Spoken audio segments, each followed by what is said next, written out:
Shut your dumb ass up. Another thing, everybody, when we mention that there's no blood, when you shoot center mass and they get caught inside of you, you have internal bleeding, not necessarily external bleeding.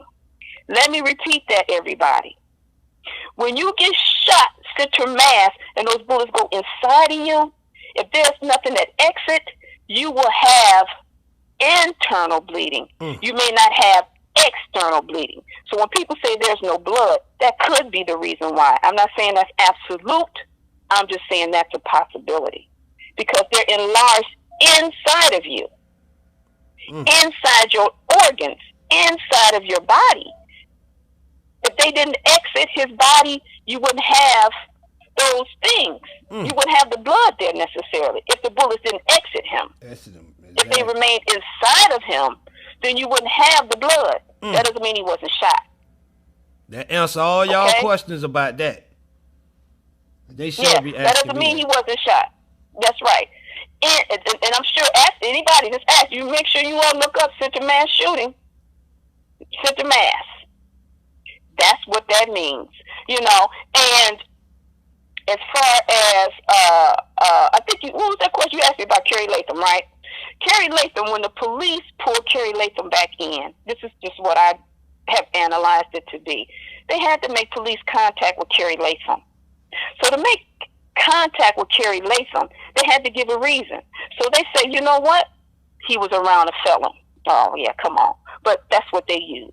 So they had to pull him in to see what information he had. Now, if the information got out that the police was in contact with Kerry Latham, then we would begin to suspect him and the police.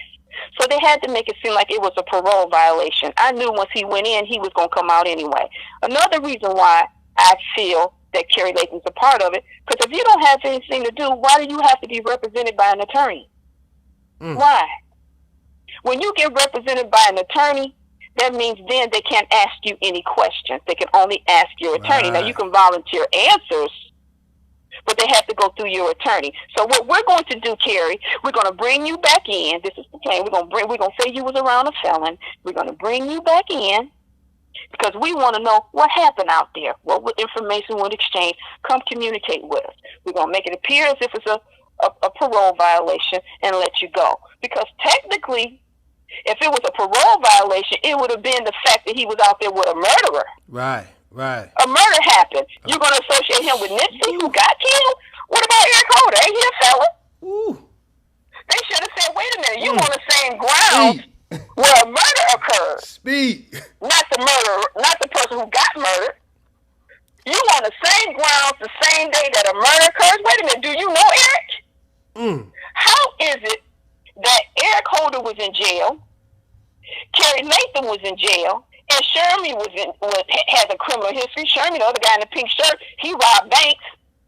How is it that all three of them was there that day? And another thing, Kerry Latham was only out of jail 7 months. As long as Kerry Latham was in jail, Nipsey Hussle was alive. When 7 months after you get out, Nipsey Hussle was dead. As long as you was in jail, he was living. But when you get out, he dead. And you, who don't run in his circles, so happen to be there on the day he gets killed, and you so happen to be there the same day Eric Holder is there, the name that they're using, and you so happen to be there when Shermy, these three felons, and the only people that you all can connect Kerry Latham to is Nipsey at his business? Come on now. That don't make sense. You all not concerned that he was on that same spot with a murderer? Like I said, if he was down in Beverly Hills and a bank robbery occurred and Kerry Latham was standing outside and Eric Holder came and robbed that bank, they would have asked Kerry Latham, what are you doing up here? And this bank got robbed. Oh, I was just up here to make a withdrawal. Oh, really? They wouldn't have believed him. Not only are you up there with Eric Holder, you up there with Shermy, who robbed banks? So how is it that Shermy, Kerry Latham, and Eric Holder can coordinate their day to be up there at the same time when Nipsey Hussle gets assassinated? Supposedly they don't know each other. And then after I assassinate Nipsey Hussle, I step over Carrie Latham? You gonna give him that much consideration to step over him? You in killer mode, remember? And why he didn't get killed? He's a witness. He's the only one out there who could have witnessed that. Everybody else ran. You gonna leave him alive? That's not hood. That's not hood. Now, if he beat up somebody supposedly before he got there, you mean to tell me he already killing people he would have cared about killing Carrie Latham? Who was he? He would have killed him too. But that wasn't the point. The point was for them to have Nipsey Hussle distracted. Carrie Latham was talking to him, Sherman was talking to him, and that little nephew, whoever he was out there too. That's so Nipsey Hussle wouldn't know what was getting ready to come from his other side. Because if you find it, if everybody look at it, the only part that was left open was the other entry. That was the entry point. When you have an L shape or any shaped military tactic ambush, you have a killing zone. The killing zone is parallel. It was parallel between those two cars. That's long. That's the shorter part of the L.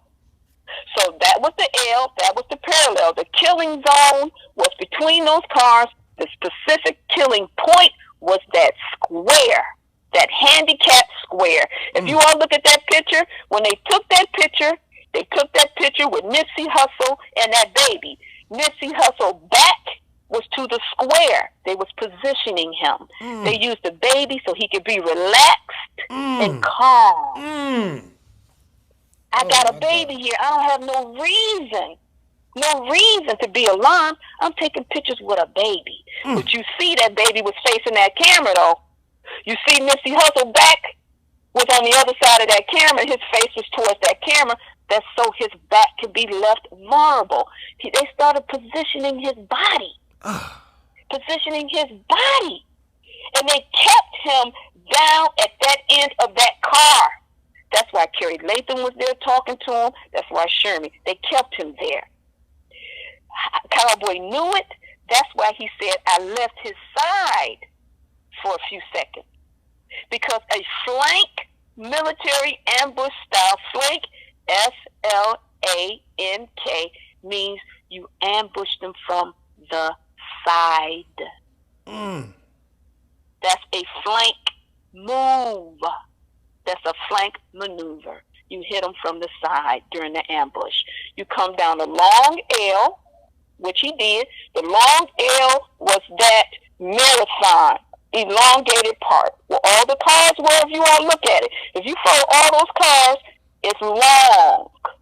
Then when he turned in at that trash can to go in, that was the short part of the L. So everybody visualize it. That was the long part.